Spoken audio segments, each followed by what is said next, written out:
નમસ્કાર મિત્રો, મારી ઉંમર 29 વર્ષની છે। ભલે મારી ઉંમર 29 વર્ષની હોય પણ હું આજે પણ ઘણી જવાન અને ખૂબસૂરત દેખાઉં છું। મારા લાંબા સીધા વાળ છે, ઊંડી કાળી આંખો છે અને મારું શરીર પાતળું। મારા લગ્ન એક ગામના યુવક સાથે થયા હતા। મારા પતિ દેખાવમાં સુંદર હતો અને મને ખૂબ પ્રેમ કરતો હતો। તે મારી દરેક જરૂરિયાતનો ખ્યાલ રાખતો હતો, પણ એક વખત તે ખૂબ બીમાર પડ્યો અને તેનું અવસાન થઈ ગયું। અમારે કોઈ બાળક નહોતું, એટલે હું માત્ર 25 વર્ષની ઉંમરે જ વિધવા બની ગઈ। પતિના મૃત્યુ મારા માટે ખૂબ જ મોટું દુઃખ હતું। મારો કોઈ ખાસ સહારો નહોતો। પતિના જવાથી હું થોડા સમય માટે સસરાના ઘરે ગઈ હતી, પણ ત્યાં બોજ બનીને રહેવું મને ઠીક ન લાગ્યું, એટલે હું મારા પિયર આવી ગઈ।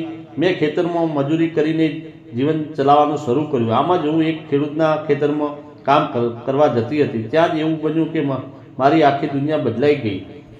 જે ખેતરમાં હું કામ કરતી, ત્યાં એક નવો યુવાન કામ કરવા આવ્યો હતો। તે આ વિસ્તારમાં નવો રહેતો હતો। તે લગભગ મારી ઉંમરનો અથવા મારેથી 1-2 વર્ષ મોટો હશે। તે ખૂબ જ સુંદર, લાંબો, ગોરો શરીરવાળો હતો, પણ તેણે ભણતર વધુ નહોતું, એટલે તેણે પણ ખેતરમાં મજૂરી કરતો હતો। તેના માતા પિતા ઘણા દૂર તેમના ગામમાં રહેતા હતા। ઘરની હાલત ખૂબ જ ખરાબ હતી, એટલે તે અહીં મજૂરી કરવા આવ્યો હતો। જ્યારે હું ખેતરમાં જતી તો અમે બંને એકબીજાની જગ્યાએ કામ કરતા। ધીમે ધીમે અમારી ઓળખાણ વધવા લાગી। મને ખેતરમાં નિંદામણ કાઢવાનું કામ મળ્યું હતું અને તેને ખેતરને પાણી આપવાનું, તે જુવારને પાણી આપતો અને ક્યારેક બધા સાથે ઘાસ પણ કાપતો। ઘાસ કામ કરતી વખતે તે અવારનવાર મને ચોરી છુપી જોતો। હું પણ ક્યારેક તેની તરફ જોઈ લેતી। ધીમે ધીમે અમારી વચ્ચે નજીકથી કંઈ વધવા લાગી। બપોરે ખાવાનો સમય થતો ત્યારે હું બાકીની બધી સ્ત્રીઓ સાથે બેસીને ખાતી અને તે પણ મારી સાથે આવીને બેસતો। કારણ કે તે એકલો હતો, એટલે સ્ત્રીઓએ તેની બોલાવી લેતી। ખાતી વખતે ગામની સ્ત્રીઓએ તેમની ખૂબ જ ચૂટકીઓ લેતી। ક્યારેક તો તેને કહેતા, તું લગ્ન કરી લેશ, હવે તો તારી ઉંમર પણ થઈ ગઈ છે, છોકરી જોઈ લે। મને હસતા હસતા કહેતી, જો અમારી આ છોકરી કેટલી સુંદર છે, પસંદ હોય તો કહી દે। પણ તે હસીને વાત બદલી નાખતો તો હું કહું, ઘરની હાલત બહુ ખરાબ છે અને ઘણી જોઈ છે વિશે ટાળી દેતો। પણ સ્ત્રીઓ જાણી જોઈને તેને ખડખડાટતી, ક્યારેક તો શરમાઈને હસી દેતી અને વાત ત્યાં જ પૂરી કરી દેતો। આમ જ અમારી નજરોની ભાષામાં ચાલવા લાગી। એક દિવસ એવું થયું કે બાકીની સ્ત્રીઓ આવી નહોતી। હું એકલી જ ખેતરમાં નિંદામણ કામ કાઢવા આવી હતી। બાકીની સ્ત્રીઓ નાના માલિકના ખેતરમાં ગઈ હતી અને તે પણ પૈસાના ખેતરમાં પાણી પીવા ગયા હતા। પાસેના ખેતરમાં પાણી પીવા ગયો હતો। સવારથી બંને પોતપોતાના કામમાં વ્યસ્ત હતા। બપોરે થઈ ગઈ હતી। તે દિવસે બાકીની સ્ત્રીઓ નહોતી આવી, માત્ર હું અને તે હતા। હું એક ઝાડ નીચે બેસીને ખાવા માટે ત્યાં બેઠો। તે પોતાનું પણ પાણી પાવાનું કામ પૂરું કરીને ખાવા માટે આવ્યો। અમે બંને આમને સામને બેઠા। થોડી ઘણી વાતચીત શરૂ થઈ। તે બોલ્યો, આજે સ્ત્રીઓ આવી નથી લાગતી, કદાચ બીજા ખેતરમાં ગઈ હશે, કાલે આવશે। મેં મારા ડબ્બામાંથી રોટલી અને શાક તેને કાપવાનો હાથ લંબાવ્યો, ત્યારે તેના હાથનો હળવો સ્પર્શ મારા હાથને થયો અને અમારા શરીરમાં સરહદન દોડી ગઈ। તેને મારી તરફ જોયું અને તેની તરફ। અમે બંને હળવેથી મુસ્કરાયા। પછી તેણે મને પૂછ્યું, તારી માંગમાં સિંદૂર નથી તો શું તમે વિધવા છો? તેની આ વાત મને ખૂબ જ અંદર સુધી અડી ગઈ। ભલે તેણે કંઈ ખોટું નહોતું પૂછ્યું, પણ મેં મારા પતિની યાદ આવી ગઈ અને મેં તેને કહેવા માંડ્યું, હા, કેટલા વર્ષ પહેલાં મારા લગ્ન થયા હતા। લગ્નને 4-5 વર્ષમાં મારા પતિનું અવસાન થઈ ગયું।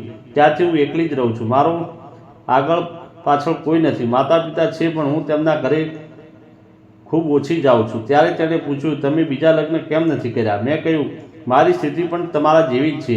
પહેલેથી જ લગ્ન થઈ ગયા હતા અને વિધવા સાથે કોણ લગ્ન કરે? આટલું કહીને હું ચૂપ થઈ ગઈ, કારણ કે આસપાસ કોઈ નહોતું। અમારી વચ્ચે એક અલગ જ આકર્ષણ પેદા થવા લાગ્યું। તે મારી તરફ ખૂબ જ ધ્યાનથી જોઈ રહ્યો હતો।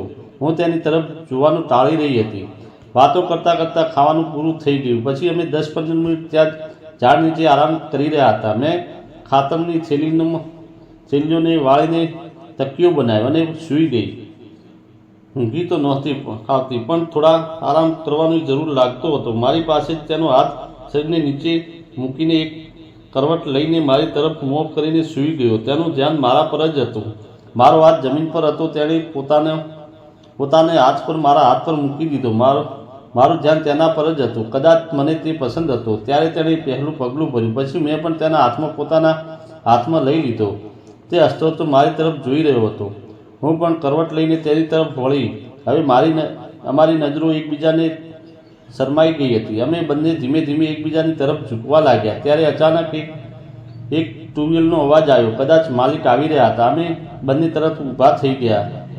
થોડી વારમાં માલિકની ગાડી આવી ગઈ. માલિક બોલ્યા, તું એક જ આવી છે, બાકીની સ્ત્રીઓ ક્યાં છે?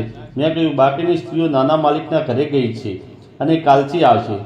તેણે છોકરાને ગાડીમાં બેસાડ્યો અને કોઈ કામ માટે પોતાને સાથે લઈ ગયા. ગાડીમાં બેસતી વખતે તે મારી તરફ જોઈ રહ્યો હતો. તેના ચહેરા પર મુસ્કાન હતી.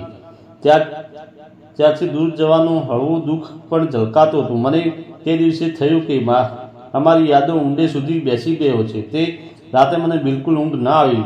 હું આખી રાત તેના વિશે વિચારતી રહી અને હું તેના પ્રેમમાં પૂરેપૂરી ડૂબી ગઈ હતી. તેનો ચહેરો વાર યાદ આવવા લાગ્યો હતો.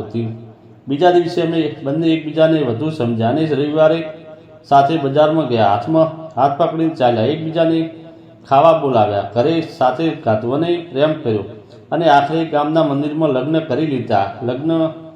લગ્નમાં ગામની બધી સ્ત્રીઓ, ખેતરના માલિક પણ હાજર હતા. સૌને આ વાત નવી લાગી, કારણ કે અમે બંને ક્યારેય વધુ વાતો નહોતા કરતા અને કોઈને ખ્યાલ પણ નહોતો કે અમારા લગ્ન એક સૌને અમારી ખૂબ જ સરાહના કરી. ખાસ કરીને છોકરાઓની તરફ તારીફ થઈ, કારણ કે તે અવિવાહિત હતો અને છતાં એક વિધવાને પ્રેમ કરીને સ્વીકારી લીધી અને એ જ તેની મહાનતા હતી. તેને મારી ખૂબ દેખભાળ કરવા માંડી અને બંને હજુ પણ માલિકના ખેતરમાં કામ કરતા હતા. ધીમે ધીમે અમે પૈસા જમા કર્યા અને તેમની 1 એકર જમીન ખરીદી દીધી. હવે અમે પોતાના ખેતરમાં કામ કરીએ છીએ. બીજાના ખેતરમાં કામ કરવાની જરૂર નથી રહી. અમે બંને ખુશ છીએ. ધન્યવાદ મિત્રો.